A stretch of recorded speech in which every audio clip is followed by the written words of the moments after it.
এবার দুই রাঙামতি হলো মুখোমুখি। অন্যদিকে বৃন্দার প্ল্যান বেচতে দিয়ে এবার রাঙামতি করলো কিস্তিমাত। বিস্তারিত জানতে ভিডিওতে লাইক দিয়ে চ্যানেলটিকে সাবস্ক্রাইব করে দেখতে থাকুন। গল্পের শুরুতে আমরা দেখতে পারবো যে বাইরে গাড়ির মধ্যে বসে থাকে প্রমিতা এবং রাঙামতি। প্রমিতা চিন্তার মধ্যে পড়ে যায়, এখন কি করে আমরা বাড়ির ভেতর প্রবেশ করব, সেই প্ল্যান আমাদেরকে করতে হবে।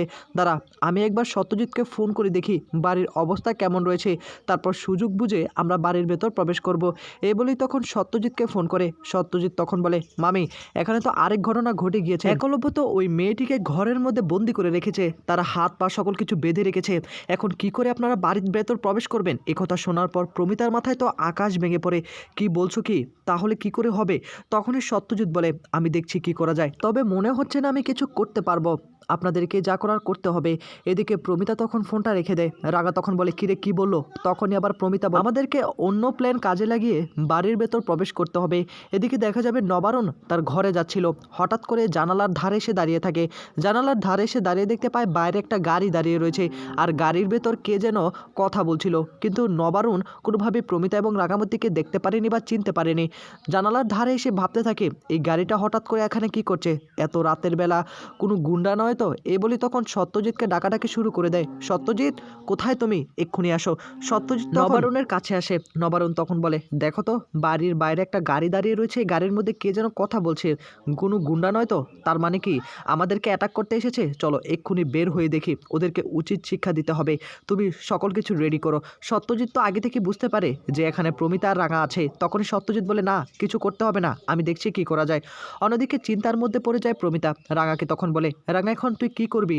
রাঙা তখন বলে, এখন আমাদেরকে ওই পিছন দরজা দিয়ে যেতে হবে, আমাকে জানালা দিয়ে প্রবেশ করতে হবে, এছাড়া আর কোনো উপায় নেই। নবারুণ সত্যজিতের দিকে তাকিয়ে বলে, তুমি একা কিছু করতে পারবে না, আমরা তো আছি, আমরা লাঠি নিয়ে বের হই, তারপর তাদেরকে উচিত শিক্ষা দিব। সত্যজিৎ বলে, না এভাবে কোনো কিছু করা যাবে না, আমি দেখছি কি করা যায় বিষয়টা। এ বলেই তখন সত্যজিৎ সেখান থেকে চলে যায়, আর রাঙাও তখন চিন্তার মধ্যে পড়ে যায়। অন্যদিকে নিচে নেমে আসে একলব্য। একলব্য নিচে এসে বলে, বাবা সব কিছু কমপ্লিট করে দিয়েছি, ওই নকল রাঙাকে আমি বেঁধে রেখেছি, বাড়িতে যদি আসল রাঙা প্রবেশ করে তাকে আমি কোনোভাবেই গ্রহণ করব না। সত্যজিৎ একলব্যর কাছে এসে বলে, একলব্য তোমার ভুল হচ্ছে, ওটাই তো আসল রাঙামতি, কেন শুধু শুধু ওকে বেঁধে রাখছো? দেখো তুমি কিন্তু আইন অমান্য করছো, আমি চাইলে কিন্তু অবশ্যই তোমার নামে একটা স্টেপ নিতে পারি, তুমি কিন্তু আমার সামনে একটা মেয়েকে বেঁধে রেখে তাকে নির্যাতন করছো, এটা আমি সহ্য করব না। তখনই সভ্য এসে বলে, একদম ঠিক কথা, একদম একলব্য, এটা কিন্তু একদম ভুল করছিস, তুই কিন্তু খুব খারাপ কাজ করছিস। সত্যজিৎ একজন যথেষ্ট ভালো পুলিশ অফিসার, সে চাইলেই কিন্তু তোর নামে একটা স্টেপ নিতেই পারে, নিতে পারে না? তখনই সত্যজিৎ সভ্যর দিকে তাকিয়ে মুচকি মুচকি হাসতে থাকে। একলব্যকে বোঝানোর চেষ্টা করে, তুই পাগল হয়ে গেছিস, তুই রাঙাকে ভুল বুঝতে শুরু করে দিয়েছিস, আসল রাঙাকে তুই এখনও ভালো করে চিনতে পারলি না? হ্যাঁ, তোর মনের মধ্যে কী চলছে রে, কী চলছে? এদিকে তখন সত্যজিৎ বলে, হ্যাঁ একলব্য, আমি কিন্তু চাইলে অবশ্যই তোমার নামে একটা কমপ্লেন করতে পারি, তুমি আমার সামনে দাঁড়িয়ে এভাবে একটা মেয়েকে বেঁধে রাখবে, সেটা কি আমি সহ্য করবো নাকি? আর এটা তো আমাদের আসল রাঙা। তখন এবার একলব্য বলে, আমাকে ভয় দেখাচ্ছ? হ্যাঁ, কিছু করতে পারবে না, যা খুশি তা করতে পারো, কিন্তু আমি ওকে বেঁধে রাখবই, ও আমার হাত থেকে কোনোভাবেই বাঁচতে পারবে না। ও যে নকল রাঙামতি সেটা ভালো করে বুঝতে পারছি। সত্যজিৎ একলব্যর কাছে এসে তাকে বোঝানোর চেষ্টা করে, দেখো সব কিছু ঠিক হয়ে যাবে, তুমি এখনও ভুল বুঝছো রাঙামতিকে। এদিকে রাঙামতি তার মাকে বলে, তাহলে আমি এক্ষুনি এখান থেকে বেরিয়ে পড়ছি, আমাকে এখানে বসে থাকলে চলবে না, বাড়ির ভেতরে আরও অঘটন ঘটতে পারে। এই বলেই তখন রাঙামতি গাড়ি থেকে নেমে পড়ে। গাড়ি থেকে নেমেই তখন গাছ দিয়ে বেয়ে বেয়ে উপরে ওঠার চেষ্টা করে, তাকে অন্য পথ অবলম্বন করতে হবে, তা না হলে ধরা পড়ে যাবে। রাঙামতি উপরে চলে গিয়েছে, এবার হলো প্রমিতার খেলা। প্রমিতা এখন বাড়ির ভেতর প্রবেশ করবে, তারপর আসল খেলা দেখাবে। অন্যদিকে সার্থকী নিচে নেমে আসে এবং বলে, এ বাড়িতে আসল এবং নকল রাঙাকে নিয়ে কথাবার্তা কি শেষ হবে না নাকি? বাড়িতে অশান্তি একদম লেগে রয়েছে, শেষ হচ্ছেই না। হ্যাঁ, এই রাঙাকে নিয়ে এত কথা কেন হবে বাবা? আমি কিছুই বুঝতে পারছি না। আচ্ছা টিভিতে কি শুধু ভুয়া নিউজ দেখাবে না? ও যদি আসল রাঙা হয় তাহলে বাড়িতে যে আসে সে নকল রাঙা। তখনই ময়না বলে, উমুরজা, তাহলে কি এই রাঙামতি ভূত নাকি? কিছুই বুঝতে পারছি না। ভীষণ রকম রাখতে শুরু করে দেয় সার্থকী। আর তখনই নবারুণ বলে ওঠে, সব কিছু তোর মায়ের জন্য হচ্ছে, তোর মায়ের জন্য দায়ী, বুঝতে পারলি তো? সত্যজিৎ তখন বলে ওঠে, আরে আমাদের বাড়িতেই তো আসল রাঙা রয়েছে, শুধু তোমরা কেন জানি নকল রাঙা করছো সেটাই বুঝতে পারছি না। আসল রাঙা আমাদের বাড়িতে রয়েছে, তাকে তোমরা এইভাবে সন্দেহ করছো? সত্যজিতের মুখের দিকে তাকে সার্থকী বলে, ও তাহলে এটা আমাদের আসল রাঙা? তাহলে নিউজে যে দেখালো এলিয়ানদেরকে ধরেছে আরেক রাঙা, সেটা কি ফেক নাকি? ও ওদের কি এতই সময় অপচয় করার ইচ্ছা হয়েছে যে এক রাঙাকে নিয়ে ফেক নিউজ রিপোর্ট? সবটাই রাঙামতির চালাকি। ঠিক সেই মুহূর্তেই সেখানে প্রমিতা এসে বলে, কার চালাকি সেটা একটু পরে খুব ভালো করেই বুঝতে পারবি। এদিকে প্রমিতার এই অ্যাটেনশন দেখে সকলে তাকিয়ে থাকে তার দিকে। প্রমিতা হঠাৎ করে কোথা থেকে আবার আগমন হলো। সত্যজিৎ প্রমিতার দিকে তাকিয়ে হাসতে শুরু করে, আর সভ্য তখন বলে, যাক যাক, আমার তপস্যা সাধন হলো, মা চলে এসেছে, বাড়িতে এখন শান্তি ফিরে আসবে। আর তখনই একলব্য বলে ওঠে, রাঙা কোথায়? নিশ্চয়ই বাড়ির বাইরে রেখে এসেছো, আমি দেখে আসি। প্রমিতা বলে, কোথায় যাচ্ছিস? রাঙামতি তো আমার সঙ্গে আসেনি। আমার সঙ্গে আসবে কেন? রাঙা তো এই বাড়িতেই আছে, আর রাঙা তো বলেছে আমার সঙ্গে কোথাও যাবে না, আর আমি সেই জন্য একাই চলে গিয়েছি। আর তোমরা নাকি রাঙামতিকে বেঁধে রেখেছো, এটা কেন করছো আমি কিছুই বুঝতে পারছি না। তোমরা কি ভুলে যাচ্ছ নাকি রাঙামতি কি করেছে আমাদের পরিবারের জন্য? নিচে চলে আসে আবার বৃন্দা এসে তখন ভাবতে থাকে, এখনই তাহলে খেলা শুরু হয়ে যাবে। নবারুণ বলে, ও বাড়িতে চলে এসেছো? চলে আসলে কেন? যেখানে গিয়েছিলে সেখানেই থাকতে পারতে। হ্যাঁ, তোমার জন্য বাড়িতে অশান্তি লেগে চলেছে একের পর এক। কি এমন রাজকাজ করতে বের হয়েছিলে যে আমাদের কাউকে কোনো কিছুই তুমি বললে না? এদিকে প্রমিতা বারবার বৃন্দার দিকে তাকিয়ে বলে, আমার সঙ্গে রাঙামতি নেই, এই বাড়িতেই রাঙামতি, আসল রাঙামতি। বৃন্দা তখন উপরে চলে যায়, আমি গিয়ে একটু দেখে আসি তো, আসলেই কি রাঙামতি কি চলে আসলো, নাকি ওই মেয়েটাই বাধা অবস্থায় আছে, তাকে চেক করার জন্য বৃন্দা উপরে চলে আসে। অন্যদিকে দেখা যাবে আসল রাঙামতি বেলকনিতে চলে আসে, আর তখনই নকল রাঙামতি তাকিয়ে থাকে তার দিকে। নকল রাঙামতি একটু স্বস্তি পায় যে এখন তার দিদি তাকে বাঁচাবে, তাকে বাঁচতেই হবে। এই বলেই তখন তাকিয়ে থাকে দুজনার দিকে।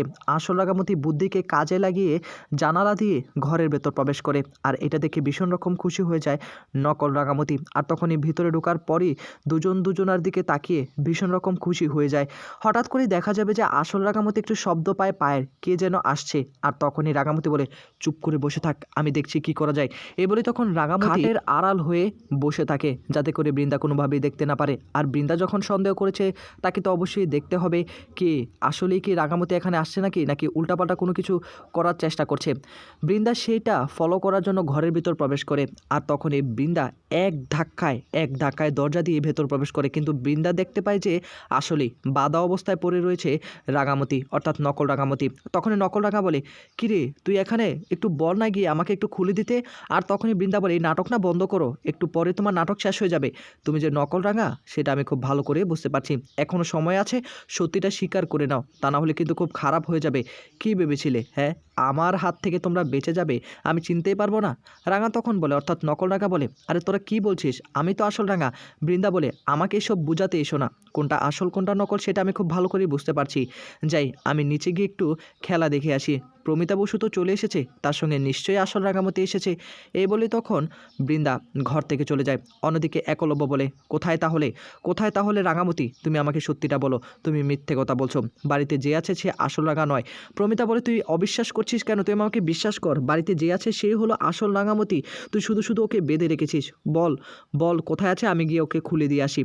তখন একলব্য বলে, না মা, তুমি মিথ্যে কথা বলছো, নিশ্চয়ই বাড়ির বাইরে দাঁড়িয়ে রয়েছে। বৃন্দা তখন নিচে নেমে এসে বলে, মা আর কত লুকোচুরি করবেন, এবার অন্তত বলে দিন আমাদের আসল রাঙামতি কোথায় আছে, কেন এই শুধু নাটকটা করছেন?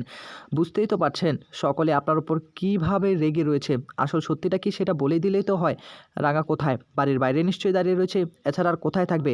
নকল রাঙা তো ঘরের ভিতরে বাধা অবস্থায় আছে। সার্থকী তখন বলে, তুমি আর বলে কি করবে, আমরা বলছি মাকে, মা তো কোনো কথাই শুনছে না, এত করে বললাম। পাঞ্চালি এসে বলে, মা তুমি যদি সত্যি জানো কোথায় আছে সবটাই বলে দাও। তখনই পাঞ্চালির মুখের দিকে তাকিয়ে বলে, শোন আমি একটা কথা বলছি, আজকে এই সমস্ত সত্যিটা আমি বলে দেব, আমি কোথায় গিয়েছিলাম, রাঙা কোথায় আছে সবটাই আমি বলে দিব।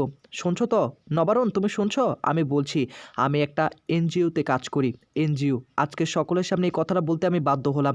তখনই বৃন্দা বলে, বাবা, প্রমিতা বসু নাটকও করতে পারে। প্রমিতা তখন বলে, এই কথাটা তোমরা কেউ জানো না, আমি একজন টিচার, পাশাপাশি এনজিওর কাজ করি, সেখানে ছোট বাচ্চা রয়েছে, তারা অসুস্থ, দেখাশোনা করার মতো কোনো মানুষ নেই, এতদিন আমাকেই তাদেরকে দেখে শুনে রাখতে হয়েছে। বৃন্দা বলে, এই নাটক করে কোনো লাভ নেই, নাটক করে কি করবেন, আসল প্রমাণ তো আমার কাছে আসে। এদিকে প্রমিতার কথা তো কেউ বিশ্বাস করতে রাজি নয়, কিন্তু প্রমিতা চিৎকার করে বলে ওঠে, তোমরা বিশ্বাস করো বা না করো, এটাই সত্যি। আর রাঙা কোথায় আছে? রাঙা এই বাড়িতেই আছে। আর তখন সার্থকী বলে, তার মানে কি উপরে যে আছে সে আসল রাঙামতি? কোনোভাবেই হতে পারে না, ওটা আসল রাঙি হতে পারে না, তুমি মিথ্যে কথা বলছো। আর তুমি যে এনজিওতে কাজ করো, আমাদেরকে বললে কি এমন হয়ে যেত, প্রমাণ দাও, কি প্রমাণ আছে তোমার কাছে? বৃন্দা তখন বলে, কিচ্ছু প্রমাণ করতে পারবে না, ভিডিও দেখাবে। তখনই আবার প্রমিতা বলে, তোদেরকে আমাকে প্রমাণ দিতে হবে, আমি ভালো একটা কাজ করেছি, কোনো প্রমাণ বা কোনো ভিডিও করার আমার কোনো ইন্টেনশন ছিল না, কোনো কোনো প্রয়োজন ছিল না। তোরা আমাকে বিশ্বাস কর বা না কর তাতে আমার কিচ্ছু যায় আসে না। অন্যদিকে আসল রাঙামতি তালা খোলার জন্য তার খোপা থেকে একটা কি যেন বের করে আর সেটা দিয়ে তালাটা খুলে ফেলে। আর তখনই মুক্ত হয়ে যায় নকল রাঙামতি। দুজন দুজনের দিকে তাকিয়ে থাকে। এক্ষুনি আমাদেরকে কাপড়টাকে বদলে ফেলতে হবে, তা না হলে যে কেউ এখানে চলে আসতে পারে। প্রমিতা তখন বলে, এবার বিশ্বাস হলো তো নবারুণ, এবার আমাকে বিশ্বাস করো। উপরে চলি, উপরে গিয়ে দেখি কি করছে। রাগার বাঁধনটা খুলে দিতে হবে। তোরা রাগাকে ভুল বুঝতে শুরু করে দিয়েছিস। এদিকে পাঞ্চালি এবং অঙ্কুর তখন প্রমিতার হাজব্যান্ড অর্থাৎ নবারুণকে বলে যে এবার বিশ্বাস হলো তো বাবা, এবার আপনি বিশ্বাস করেছেন তো, এবার অন্তত মায়ের ওপর রাগ করে থেকেন না। তখনই আবার রাঙামতি নকল রাঙা অর্থাৎ তার দিদিকে বলে, শোন তুই অনেক হেল্প করেছিস, এক্ষুনি তোকে এখান থেকে চলে যেতে হবে, তা না হলে বিপদ হতে পারে। এদিকে তখনই আসল রাঙার কথা মতো সেখান থেকে চলে যায় নকল রাঙামতি। আর ঠিক সেই মুহূর্তে প্রমিতা এবং একলব্য সেখানে উপস্থিত হয়। তখনই বেঁচে যায় আসল রাঙা। এই ছিল আপডেট। নেক্সট আপডেট পেতে সাবস্ক্রাইব।